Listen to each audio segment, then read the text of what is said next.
Okay, so this is a video describing how to do a calculation in Data Studio.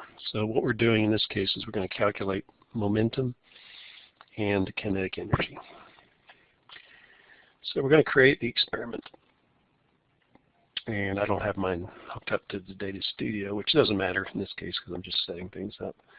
So I'm going to use the two motion sensors, one to measure one of the carts and one to measure the other. So I'm going to connect up a motion sensor, and then I'm going to go to channel 3 and connect up the other motion sensor. And so you can see that the first motion sensor is going to measure position, calculate velocity and acceleration. The second motion sensor is going to measure position and calculate velocity and acceleration. And what I want is also, in this list, I want to have two calculations. So you see there's a calculate button here. So we get this dialog, and you can see we've got y equals x, which is just a simple linear equation. In this case, I want to calculate momentum, so I'm going to call it mom, which you can call whatever you want to call it, and then you do equals. And then the total momentum is going to be the mass of cart 1 times the velocity of cart 1. And then you're going to, normally you would add, but because the velocity, the way these velocities are measured, one is going to be, they're both going to be positive if they're moving towards the motion sensors. And so I have to subtract, let's assume that the object is moving away from the motion sensor that's connected to channel 1 and 2. So if it's moving away, it's going to be positive, so that'll be a positive velocity. The motion sensor that's measuring object 2, cart 2, is going to be, if it's moving in the same direction, it's going to actually have a negative number for velocity, so I'm going to put a negative sign in front.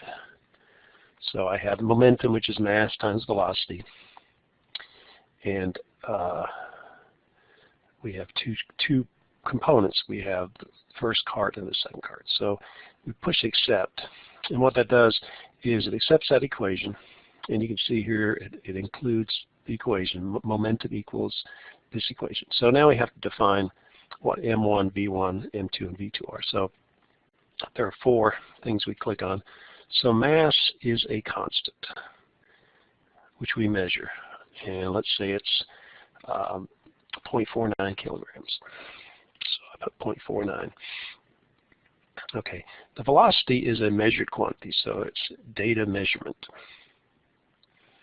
And what that does is it pulls up this, which tells us the different choices. So we're going to pick velocity channel 1 and 2. So this is something that stays constant. This will be measured by the instrument. Likewise, mass 2 is probably the same thing, so we'll put 0.49. And V2 is a data measurement, and it's this second velocity. So we've got two constants and 2 things that we measure, and then we say accept. Okay. Now, we also want to measure or calculate kinetic energy as well. So we're going to push plus new here. So that'll give us a new equation. And so my second equation, I'll say KE, kinetic energy, equals 0.5 times M1 times V quantity V1 squared. I don't think I actually have to put in parentheses, but I'm just going to be super careful here. So that's the kinetic energy of object 1. And I have object 2. Again, it doesn't matter. In this case, the sign is not that important because I square the velocity. So either way, if it's plus or minus, it's still going to give me a positive result when I square it. Okay, so I've still got the same variables, but as far as this equation, I have to redefine them again. Each equation you have to redefine it. So I accept it. You can see again I have these 4 variables that are in the equation for kinetic energy. So the mass is a constant. The velocity is a data measurement. the mass 2 is a constant, and the velocity is a measurement. Okay, and I accept that. And you can see I've got the equation over here. So I can close my little box. So if I wanted to plot momentum, if I wanted to measure momentum, or put it in a table, I just treat it normally. So say I wanted a graph of momentum as a function of time. I would click on graph, and you can see now those calculated values are things that we can choose from. So I can choose that. And the only issue here is it doesn't write down momentum.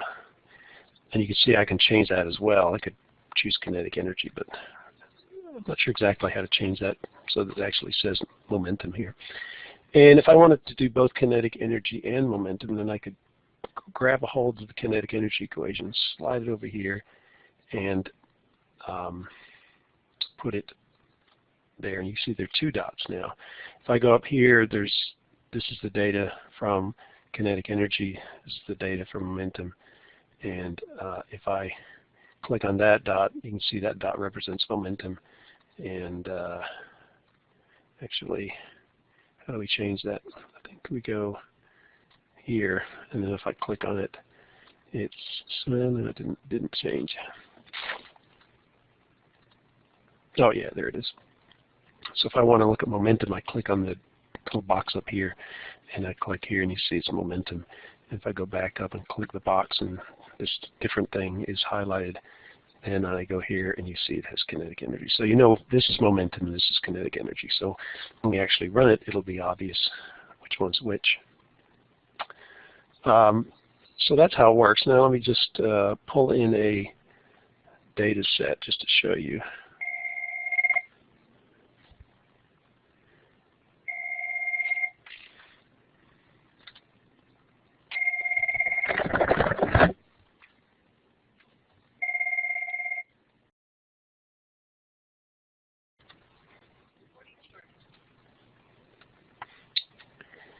Okay, sorry, I got a telephone call. So what I was doing was going to open up some data just to show you how it looks.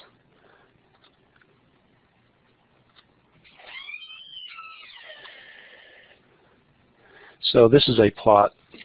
You can see that the green curve, if I click over top of this and find it, see the green is momentum, and the red is kinetic energy. In this case, I must be moving away from the opposite way I was talking about. So it turns out the momentum is negative. But if I go to my calculate button, you'll see that I have momentum defined as such. And if you click over here to the right-hand side, you'll see that you can choose either equation. So if you want to look at kinetic energy, you can do that. If you want to look at momentum, you can do that. If you want to add another equation, you can click New. So that is the plot that you're supposed to be doing for the different collisions. This is the one with the spring, and so you can see the momentum is decreasing, becoming close to 0. This is where the collision happens, and you can see just a little slight jar just from measurement error, but it's continually decreasing because of friction, but not because of the collision. Whereas you see here the kinetic energy drops off.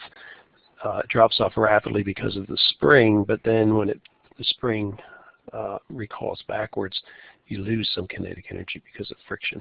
So this drop here is due to the energy being stored in the spring, and then the drop from here to here is due to the friction occurring in the spring situation. If I pull up my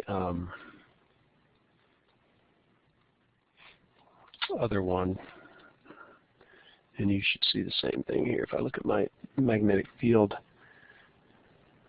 storing it, what it looks like is this, and you can see that this is the kinetic energy. So it drops off, but that's because of the energy being stored in the magnetic field. But if we follow the kinetic energy, and before and after the collision, it's just decreasing. That's because of friction, not because of the collision. And you can see the momentum is slowly decreasing because of the friction in the wheels, but not because of the collision. Okay, so that's it as far as calculating things. You can plot them as well as measure data.